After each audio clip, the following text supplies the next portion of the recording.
આ વખત બી મળવા જ આવ્યો હતો, મળી રહ્યો. પછી એને મેં હમણાં નક્કી કરેલું હતું બાવડા પાસે, તો એનું મેં 10મી તારીખે કોર્ટ મેરેજ કરાવ્યું હતું અને 11મી તોડીને 12 તારીખે આ બનાવ્યું.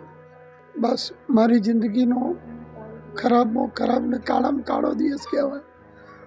જેમ અટલ બિહારી વાજપેયી કહેતા હતા કે એમની માટે 13 તારીખ અપશુકનિયાળ છે, તેવી રીતના મારી માટે આ 12 તારીખ બહુ જ ખરાબ ને ભયંકર. તમે લોકો 1 વર્ષ કહો છો, અમારી માટે એક દિવસે 1 વર્ષ જેવું જાય છે. અમે કેવી રીતના કાઢીએ છીએ અમારું મન જાણે છે.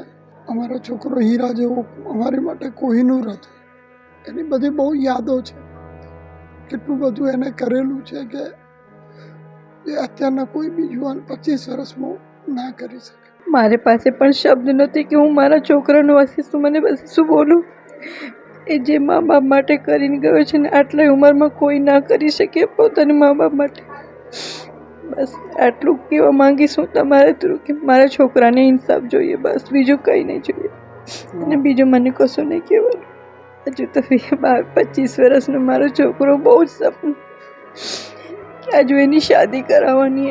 એવી રીતે અમે શાદીના સપના જોયા કે આમ કરાવીશું, બધું સપના મારા ઢેર થઈ ગયા. ને